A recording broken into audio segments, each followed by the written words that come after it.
Mbyllja e hetimit për spitalet modulare ka përplasur partitë politike. LSDM e përshëndeti vendimin, ndërkaq pushteti kërkon përgjegjësi.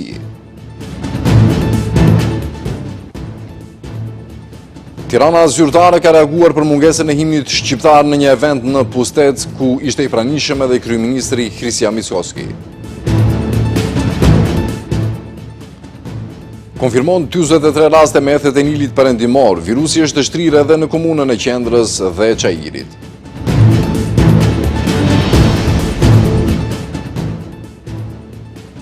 Pas kaosit në pikën kufitare Tabanoc për shkelet në trafik, Ministria e Punës të Brendshme aktivizon aplikacionin për pagesa online.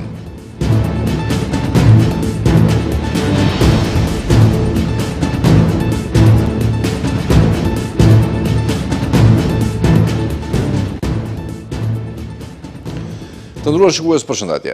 Vendimi i prokurorisë për mbylljen e lëndës për furnizimin dhe ndërtimin e 19 spitaleve modulare gjatë pandemisë ka shkaktuar përplasje politike.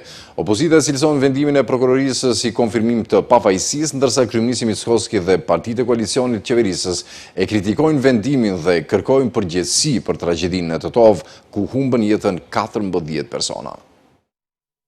Një ditë pasi prokuroria për ndjekjen e krimit të organizuar dhe korrupsionit mbylli lëndë për furnizimin dhe ndërtimin e 19 spitaleve modular gjatë pandemisë, sot për këtë çështje janë përplasur partitë politike më në krye kryetaret e tyre.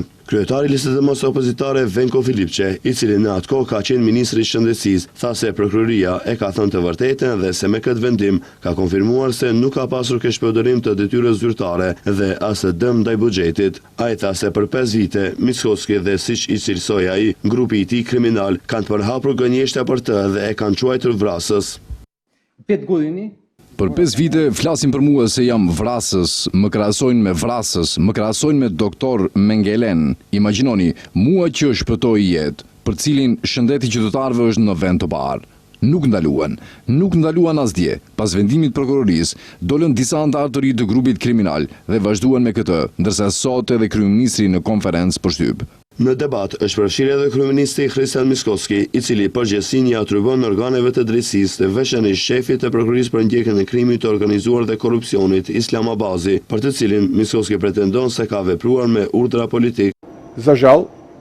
Për fat të keq, prokurori i cili tashmë është në largim, pasi nga ajo që jam informuar është shpallur konkurs për zgjedhjen e një prokurori të ri në Prokurorinë Themelore Publike për ndjekjen e krimit të organizuar. Supozoj se marrëdhëniet e tij detyrimore kredituese ndaj qeverisë së mëparshme vendosti përmbush deri në fund dhe nuk i intereson fakti që 14 njerëz u dogjën të gjallë. Do ta përsëris, u dogjën të gjallë 14 njerëz. Kjo nuk do të thotë asgjë për të dhe vendos që ta ndal këtë proces. Në të njëjtën linjë është edhe partneri tjetër i koalicionit qeverisës, Vlen, i cili përveç prokurorit Abazi, përgjegjësinë për këtë çështje ja hedh edhe BDI-s. Ali Ahmeti dhe prokuroria drejtuar nga Islam Abazi i detyron publikut një përgjigje. Si është mundur që pas 14 jetëve të humbura, në fund të dalë se fajtor është Kabloja? Ky rast rrezikon të mbetet një nga shembujt më të turpshëm të papërgjegjshmërisë institucionale dhe të një drejtësie të kapur. Drejtësia nuk mund të varet nga ndikimi politik, përgjegjësia partijake apo funksioni i askujt. Ndërkaq, nga Levica vlerësojnë se ky rast dëshmon mosndëshueshmërinë e ndërsjellë të VMRO të PMN-s dhe LSDM-s. 14 njerëz humbën jetën, kaluan 5 vite, 3 prokurorë ndryshuan lëndën, u ndruan 2 qeveri, ndërsa elita politike dhe biznesit përsëri del pa barrë juridike nga gjithë kjo histori. Prokuroria njoftoi se nuk ka konstatuar bazë dyshimi për keqpërdorime gjatë furnizimit, kur edhe pas një tragjedie të përmasave të tilla, bilanci institucional është kaq steril, banaliteti i përgjegjësisë bëhet edhe më i dukshëm, e rrept ndaj atyre poshtë, ndërsa gjithnjë më e butë ndaj atyre lart. Prokuroria hapi lëndë për spitalet modulare pas djegjes së spitalit modular në Tetov, ku humbën jetën 14 persona. Rasti është hapur me iniciativë të vetë prokurorisë në shtator të vitit 2021, me qëllim që të shqyrtojë i gjithë dokumentacionin lidhur me prokurimin dhe të verifikojë nëse kishte elemente të përgjegjësisë penale. Prokuroria vlerësoi se asnjë zyrtar nuk i ka tejkaluar kompetencat e tij dhe as nuk e ka keqpërdorur detyrën me qëllim të përfitimit pasuror apo shkaktim të dëmit. Për këtë arsye, nuk janë përmbushur elemente ligjore për përgjegjësi penale. Një aktivitet në Pustec ku ishte i pranishëm edhe kryeministri i Maqedonisë Veriut Kristian Mickoski ka shkaktuar reagime në Shqipëri pas mungesës himnit shqiptar. Ministria e Jashtme cilësoi këtë si shmangje nga protokolli dhe mungesë respekti ndaj simboleve kombëtare, ndërsa kryebashkiaku i Pustecit kërkoi ndjesë. Për ngjarjen reagoi edhe kryeministri Edi Rama, i cili e cilësoi si një parodi të nacionalizmit folklorik ballkanik. Ministria për Evropën dhe Punët e Jashtme të Shqipërisë ka reaguar në lidhje me mungesën e himnit shqiptar në një aktivitet në Pustec, ku i pranishëm ishte edhe kryeministri i Maqedonisë Veriut Kristian Mickoski. Në një deklarat për mediat nga ministria kanë thënë se mos përfshirja e himnit kombëtar shqiptar përbën një mungesë serioze dhe një shmangje nga rregullat e shkruara dhe të pashkruara të mirësjelljes dhe protokollit, të cilat kërkojnë dhe imponojnë respektimin e simboleve kombëtare krahas atyre të komuniteteve që ata përfaqësojnë. Respekti për simbolet kombëtare nuk duhet të jetë çështje politike apo interpretimi. Ai është pjesë e etikës institucionale, e protokollit dhe mbi të gjitha e respektit të ndërsjell, veçanërisht në një hapësirë ku bashkëjetojnë komunitete dhe identitete të ndryshme. Në Pustec, ashtu si në çdo hapësirë të Republikës së Shqipërisë, respekti për simbolet kombëtare është pjesë e respektit për vetë qytetarët, për vlerat e bashkëjetesës demokratike dhe kulturës qytetare që na bashkon. Kryetari i Bashkisë së Pustecit Pali Kolevski njoftoi se aktiviteti ishte organizuar nga shoqata VMRO DPMN Shqipëri dhe kërkoi ndjesë për këtë incident. Të them drejtën, domethënë para se të zhvilloj ky aktivitet, unë kam kërkuar nga organizatorët, domethënë konkretisht nga kryetari i shoqatës VMRO Shqipëri, që kam kërkuar programi zyrtar, ku më kanë thënë që kanë këngë dhe valle të tradicionale maqedonëse, edhe do hapet me himnin e Maqedonisë. Si kam thënë, ja kam kërkuar, në momentin që do ekzekutohet himni e Maqedonisë do jetë patjetër edhe himni shqiptar, sepse është në çdo protokoll, në çdo pritje zyrtare ose hapje të ceremonive zyrtare, domethënë duhet patjetër që të jetë edhe himni i shtetit patjetër, se ne jemi shtetas shqiptar, jetojmë këtu dhe duhet të respektohet. Edhe kërkojnë ndjesë vërtet.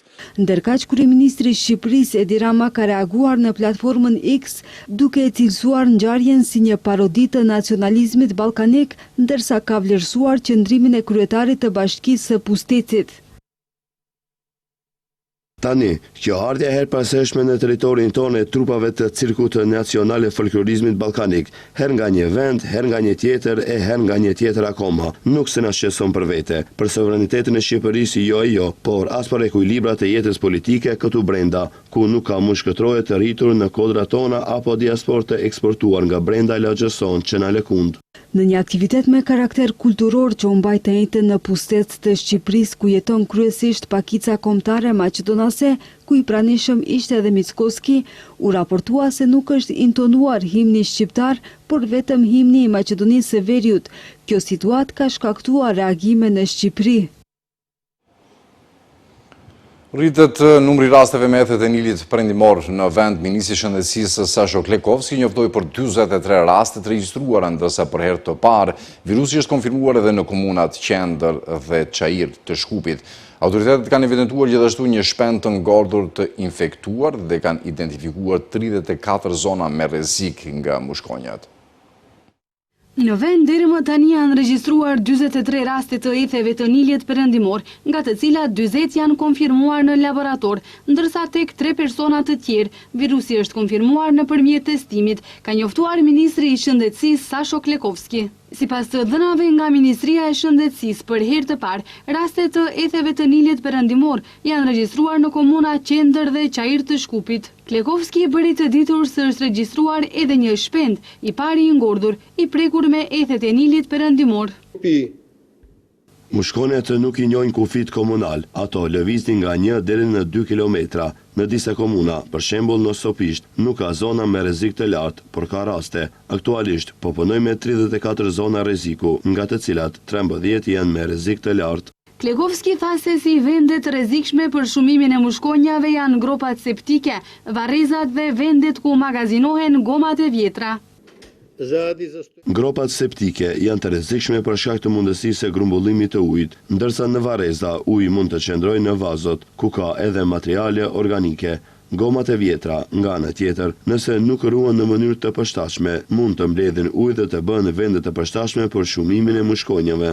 Sipas të dhënave mjekësore, rreth 80% e njerëzve të infektuar me ethet e nilit perëndimor nuk kanë simptoma ose ato janë të lehta. Rreth 20% e të infektuarve mund të përjetojnë ethe, dhimbje koke, të vjella dhe skuqje. Një muaj pas shpalljes së epidemisë në Gostivare, cila u lidh me ndotjen e ujit të pishëm, Instituti i Shëndetit Publik i ka dërguar ndërmarrjes publike komunalec një së rekomandimesh për forcimin e sigurisë së sistemit të furnizimit me ujë. Ndër tjera, Instituti i Shëndetit Publik kërkon të verifikohet nëse personeli që punon në pikat kritike të sistemit të furnizimit dhe shpërndarjes së ujit ka përgatitjen e duhur profesionale dhe njohuritë bazë për sigurinë e ujit. Personeli përgjegjës për menaxhimin e objekteve të furnizimit me ujë dhe mirëmbajtjen e rrjetit të ujësjellësit duhet të ketë trajnime të përshtatshme, të cilat duhet të zhvillohen në mënyrë të vazhdueshme. Personeli që punon në zonën e parë të mbrojtjes duhet të nënshtrohet rregullisht kontrolleve shëndetësore dhe higjienike, thuhet në rekomandimin e Institutit të Shëndetit Publik. Instituti rekomandon gjithashtu që komunalec të monitorojë vazhdimisht nivelin e klorit nga burimi deri te konsumatorët e fundit, si dhe të vendosë një sistem të automatizuar për matjen, monitorimin dhe regjistrimin e vazhdueshëm të parametrave që lidhen me procesin e dezinfektimit. Pas kaosit dhe pritjeve të gjata në pikën kufitare Tabanoc, Ministria e Punëve të Brendshme ka aktivizuar aplikacionin Qytet i Sigurt për drejtuesit e automjeteve me targa të huaja. Përmes tij, shtetasit e huaj mund të informohen për gjobat e trafikut dhe t'i paguajnë ato pa ndalesa shtesë në kufi. Ministria e Punëve të Brendshme ka njoftuar se ka vënë në funksion një aplikacion web për celular, Qytet i Sigurt, i cili është i dedikuar për pronarët e automjeteve me targa të huaja. Aplikacioni u vë në funksion pas kaosit të krijuar gjatë 2 ditëve të fundit në pikën kufitare Tabanoc, për shkak të pagesës së gjobave për kundërvajtje në trafik të kryera në rrugët e vendit. MPB-ja njoftoi se përmes aplikacionit shtetasit e huaj do të mund të marrin në mënyrë të thjeshtë dhe të drejtë për drejtë informacione për kundërvajtjet në trafik, të evidentuara nga sistemi Qytet i Sigurt. Gjatë kyçjes në aplikacion, drejtuesi duhet të fotografojë ose të skanojë dokumentin e tij të udhëtimit dhe të vendosë targën e automjetit ose automjeteve që ai përdor në vendin tonë. Në këtë mënyrë, drejtuesit e huaj, automjetet e cilëve do të evidentohen se kanë kryer kundërvajtje në trafik në territorin e gjithë vendit, do të mund të informohen në kohë dhe në mënyrë të thjeshtë, si dhe ta përmbushin detyrimin e tyre pa pasur nevojë për ndalesa shtesë në pikat kufitare. Nga MPB-ja theksuan se bëhet fjalë për ditën e parë të zbatimit të këtij mekanizmi dhe për kundërvajtjet të evidentuara gjatë një periudhe më të gjatë. Kujtojmë se gjatë 2 ditëve të fundit në pikën kufitare Tabanoc janë krijuar pritje të gjata për shkak të fillimit të pagesës së gjobave për kundërvajtjet në trafik, të evidentuara nga sistemi Qytet i Sigurt për shtetasit e huaj. Drejtuesit u ankuan për organizimin e dobët, duke theksuar se janë detyruar të presin me orë të tëra. BTI thot se pamjet nga vendkalimi kufitar në Tabanoc me mërgjimtarë detyruar të presin në kushte të rënda dhe temperatura përvluese janë të papranueshme dhe shqetësuese. Sipas tyre, mërgata jonë nuk meriton maltretim, pritje poshtruese dhe trajtim që cënon dinjitetin njerëzor. Këta janë njerëzit që për dekada kanë mbajtur gjallë familjet e tyre dhe kanë dhënë një kontribut jashtëzakonshëm për ekonominë e vendit. Në vend që institucionet të krijojnë kushte për një kalim të shpejtë dhe dinjitoz, ata përballen me radhë pritje dhe procedura që në kulmin e sezonit veror shndron në maltretim të vërtet, kanë reaguar nga BTI-ja. Ata kanë shtuar se zbatimi i ligjit nuk mund dhe nuk duhet të shndrohet në trajtim njerëzor. Institucionet kanë detyrim të organizohen në mënyrë që çdo procedurë të zhvillohet me efikasitet dhe me respekt të plot për qytetarët.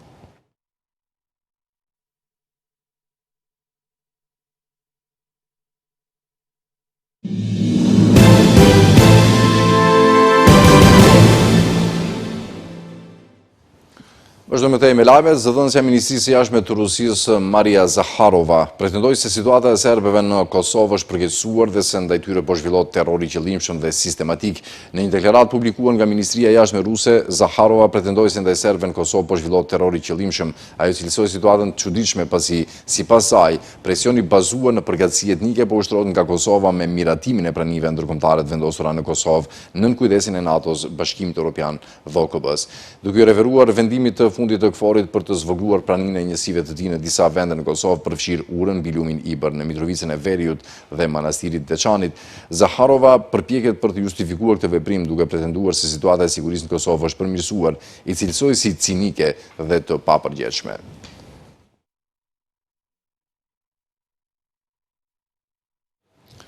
Irani paralemroi të premten se përgjigja ndaj kërcënimeve të reja nga Shtetet e Bashkuara të Amerikës do të ishte katastrofike pasi Washingtoni u zotua të vendosë sanksionet më të ashpra ekonomike në histori që synojnë, si shtanë zyrtarët amerikan, për mbysjen e udhëheqjes iraniane.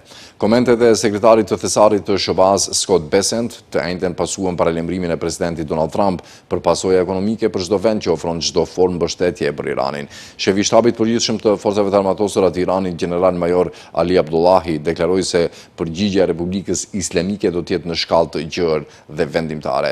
Me gatishmëri të plot në tokë, det, ajër, mbrojtje ajrore dhe hapësirë kibernetike, forcat armatosura iraniane do të përgjigjen kërcënimeve të reja të armikut me goditje dërmuese, ndëshkuese dhe shkatruese, raportuan mediat iraniane duke cituar deklaratat e tij.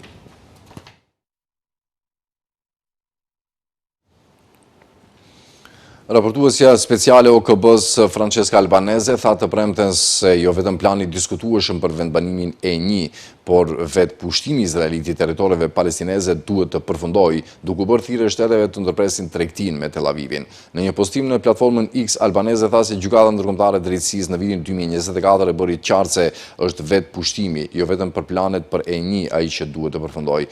Në Gaza shkatrimi vazhdon dhe bashkë me të edhe masakrat që nga pushimi Izraeli ka vrarë më shumë se 1200 persona, përfshirë 300 fëmijë, tha ajo. Albanese përshkroi situatën si 59 vite pushtim grabiçar dhe 1049 ditë gjenocid, duke kritikuar mosveprimin ndërkombëtar dhe mungesën e sanksioneve. Turqia ka kërkuar Interpolit që lëshimin e një njoftimi të kuq për kryeministin izraelit Benjamin Netanyahu në kuadër të një ndjekjeje penale që vazhdon lidhur me sulmin ndaj aktivistëve në bordin e flotilës Global Sumut, e cila transportonte ndihmë humanitare për në Gaza dhe ministri i drejtësisë Akin Gürlek. Në një deklaratë publikuar në platformën sociale turke En Social, Gürlek tha se procedurat gjyqësore po vazhdojnë në gjykatën e 11 krimeve të rënda të Stambollit ndaj 35 pandehurve përfshirë Netanyahun dhe Afek Moskovicin, lidhur me incidentin në ujërat ndërkombëtare. Ai tha se urdhër arrestet e lëshuara për Netanyahun dhe Moskovicin më 14 korrik 2026 me akuzën për gjenocid, e shtyn Ministrinë e Drejtësisë të kërkonte Ministrisë së Brendshme që të kërkojë nga Interpoli njoftime të kuqe për të dyshuarit. Akuzat përfshin krime kundër njerëzimit, gjenocid, privim të rënd të lirisë, plagosje të qëllimshme, torturë, dëmtim të pronës, grabitje të rënd dhe rrëmbim të mjeteve të transportit. Po mbyllim këtu këtë edicion të lajmeve të ndëruar shikues për të takuar sërish me lajmet qendrore në orat 18:55. Mirëmbëjtje deri atëherë.